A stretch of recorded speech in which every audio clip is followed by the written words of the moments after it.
Hey there, this is James Darknall from the Foundry, and in this week's episode of Modo In Depth, I'm going to be covering action centers.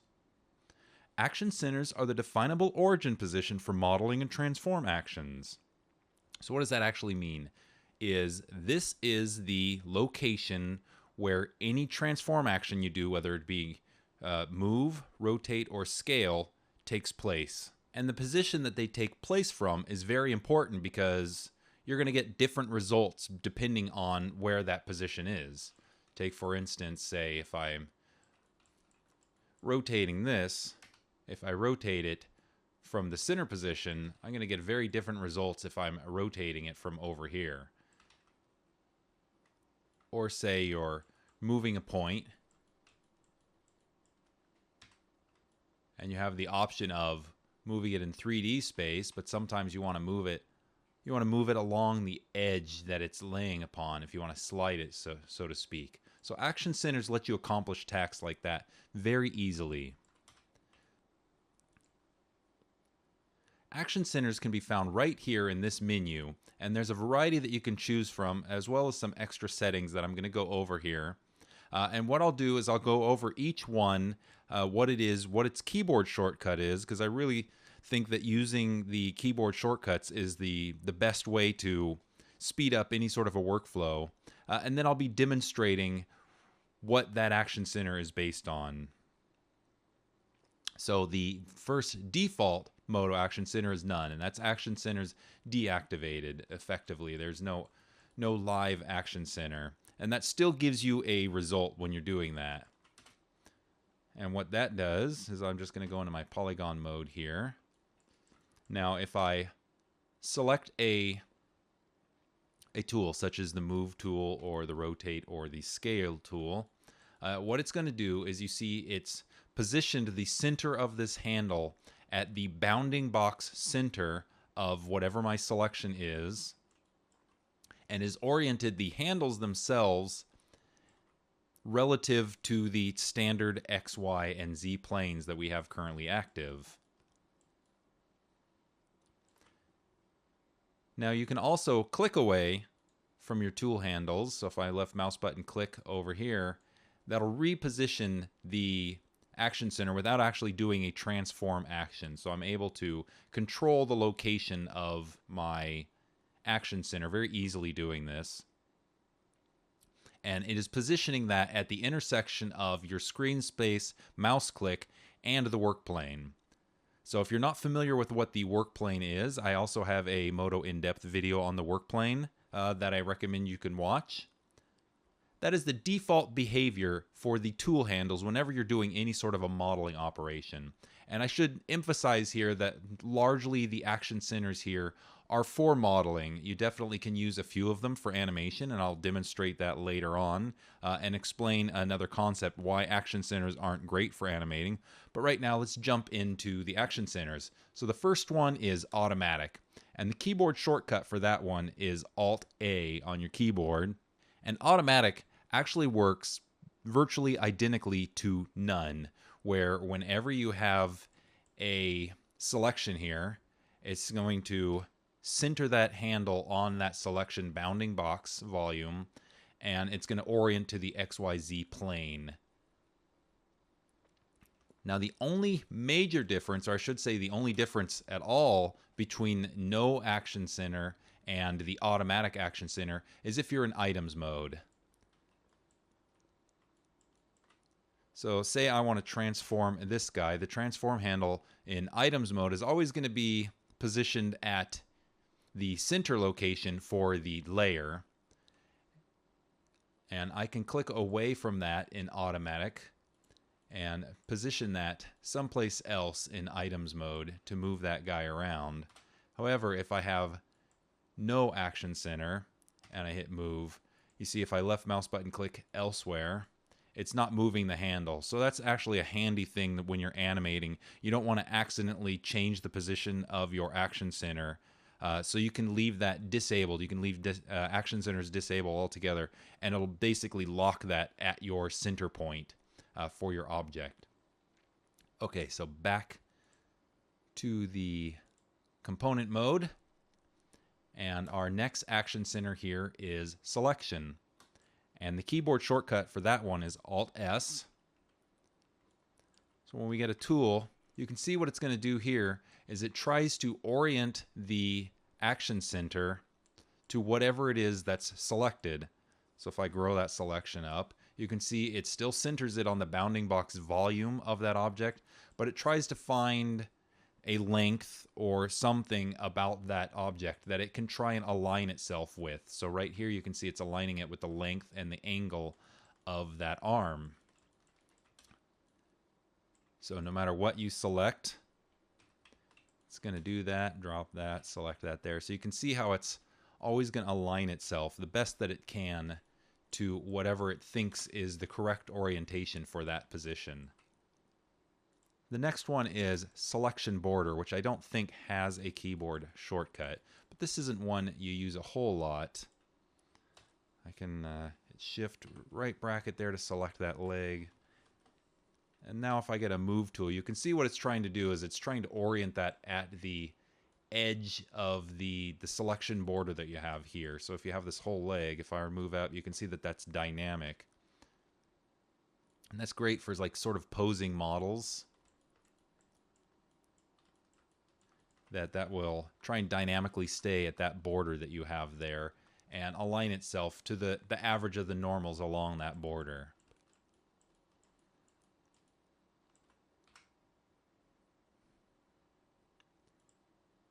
Next we have selection center auto axis. The keyboard shortcut then that one is Alt-D. So what this does is it puts it at the center of your bounding box volume, but it remains properly oriented to your XYZ planes that you have currently active.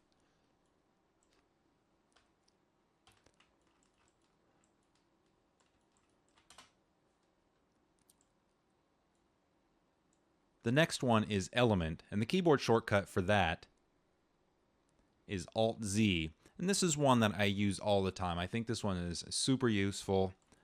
Whenever you have your tool handle active on that, you'll see that you can hover over the mouse over vertex, edge, or a polygon, and it highlights. And what this does is when you're hovering over that, you click on that, and then it aligns your tool handle with whatever it is that you've clicked on. So now I can move that relative to that position, or if I'm editing vertices, I could click on an edge and move that relative to there, or move it relative to the polygon.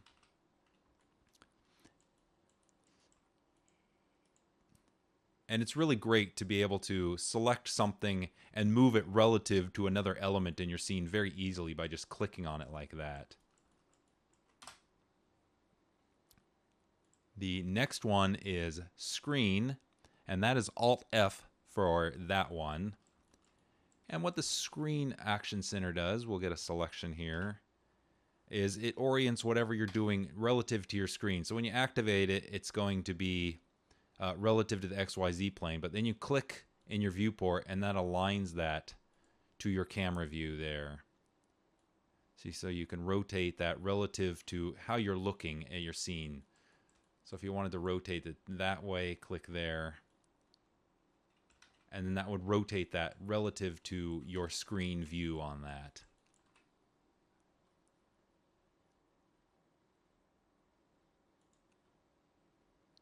Next up is origin. So say I select a loop of polygons, and if I want to rotate that, your tool handles are always going to appear at the origin for that.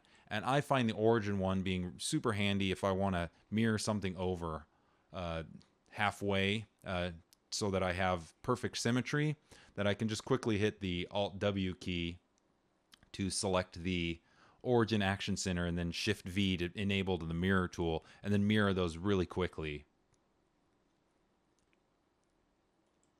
And next up is the parent action center. So I'm going to disable this guy and select these really quick. So what this does is it's going to position and orient your action center relative to the parent item in a hierarchy. So I've just taken some cylinders here and I've just created a quick little hierarchy. And then if I want to rotate that, you can see even though this is the selected element here, it's positioning and rotating that relative to the parent item on there.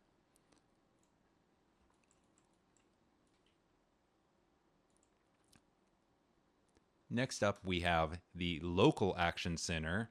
And this one behaves very similar to the selection action center, but it has a ability to see individual clusters of polygons. So if I select all of these polygons and I have just one layer here selected, and I get the rotate there, you can see I can rotate that one, and it automatically aligns my tools to the orientation of the disk that's on there. So see, these are all different orientations.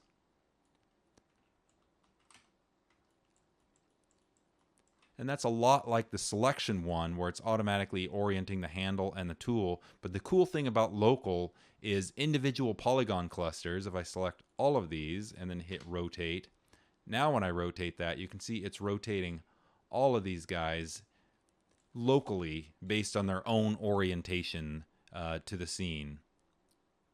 So every once in a while you'll find that maybe you're rotating something and one of the objects doesn't want to work out right.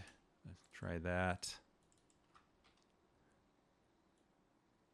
It'll get a little confused, but when that does happen, you can click this Align Radial option here, drop the tool, and then activate it again. And the next time you activate it, it should rotate it as you expect it would.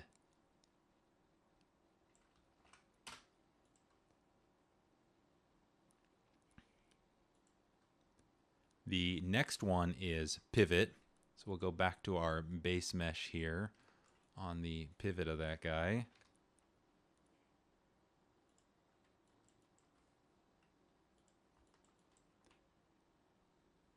So say for instance we move the center location on this guy.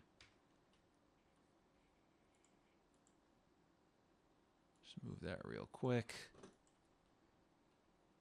So now if we make a selection on this guy and we have our action center set to pivot, and the keyboard shortcut is for that is Alt-E, then when we activate a tool, it's always going to orient itself relative to that center location. Now, if you also activate a pivot, pivots are an offset of centers, so then it'll default, or changing that overrides your center location and it'll use the pivot. But centers, the actual center object, is the go-to element for positioning and rotating your items. And then we also have the pivot center parent axis. So if we go back to our little tube of chains here,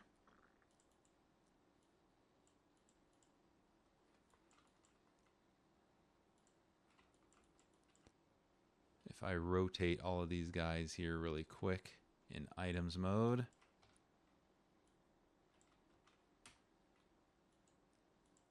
we would definitely want to be in none. So rotate these guys real quick.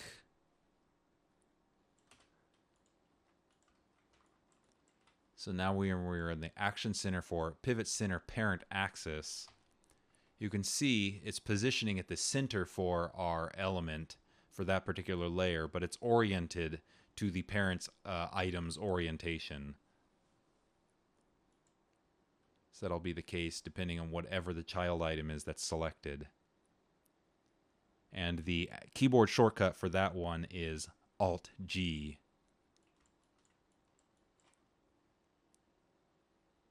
And anytime you want to disable the action centers, we can just hit the escape key, and that'll drop your action center, and that'll default back to none.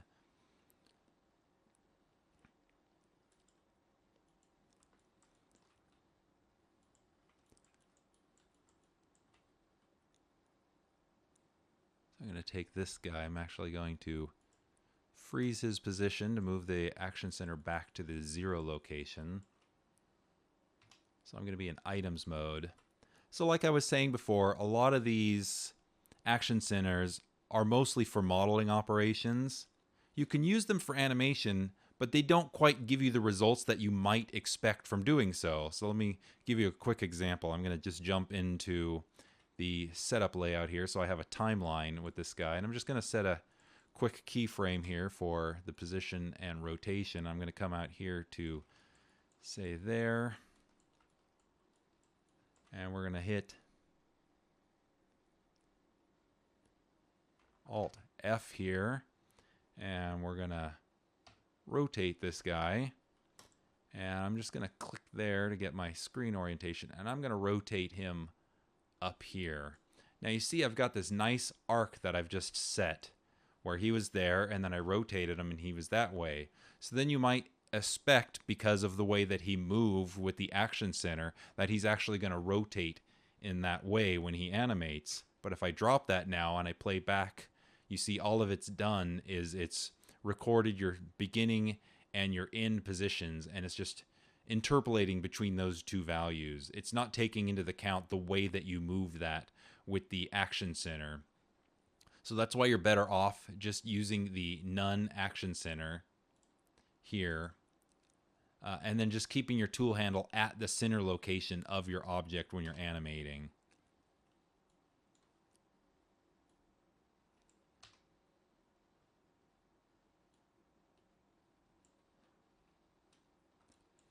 However, sometimes when you're animating elements, it's useful to have the handles orient themselves relative to your world location. So in those cases, we have additional action centers here. You have the item world. So you can see that orients your handle itself to make it easier to move him along the world axis. And then you also have the item local, which will retain its local orientation.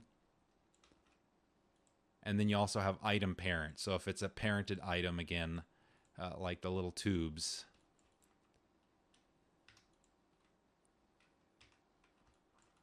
it keeps your handles oriented relative to that parent element there. So that way you can move things relative to the parent. Let me see if I can undo these really quick. All right, so we're back where we started here with this guy. I'm going to jump back into my model layout here.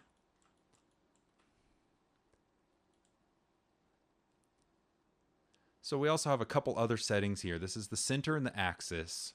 And one thing that I want to point out, go into component mode here and select these, is the action centers that we're given here. These are actually just presets that are made up of a center position and an axis orientation.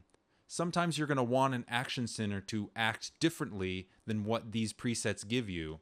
Say, for instance, that I want to move it along, I want to position something relative to the center of this line, so I can hit the Alt-Z action center and then position that, but I'll want the orientation of the handle to be relative to my XYZ planes. So then I can go in here to axis and set that to auto, and that'll keep that position, but it'll always automatically be oriented relative to my XYZ planes, keeping that straight up and down. So it's great to know that you can either change your center part of the preset, or you can also change the axis. And it doesn't change these actual presets themselves, but they will, once you've activated these changes, they will work that way until you've disabled it. See, so if I go to back to automatic,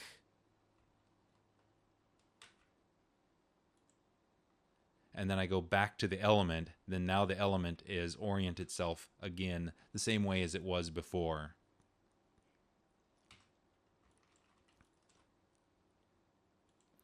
And these element mode settings, these let you control the way that the element mode actually works. So by default, it's set to auto center, and what that does is whenever you're choosing an item to be automatic, get a move tool, and if I set that there, see how it centers that on the polygon regardless of where I click on it. If I just set that to element mode auto, then it's going to position that where I click relative to that polygon or edge. And you can go through here and you can set that so if you want that to only be edge center, then no matter what edge you click on or where you click on it, it's always going to orient that relative to that edge, the center of that edge. And especially useful if you only want to be using elements that are polygons, you can lock it to polygons or polygon centers, depending on what your preference is, but I personally just leave it at the auto center. So one last thing that I would like to sort of demonstrate here relative to action centers is how they work in conjunction with the work plane. So if I have Control A there and I'm the automatic and I hit that, you can see how that handle is up and down, left and right relative to my world origin. Now if I were to drop that real quick with the QT and I hit align work plane to selection, now with that same action center, you see it has oriented itself to my current work plane. So that's the main reason why the action center isn't called like world or local or something like that, because it's always relative to what's going on with your work plane. So not only the action center is dynamic, but your work plane is dynamic, and those two elements work together in order to define the final tool handle.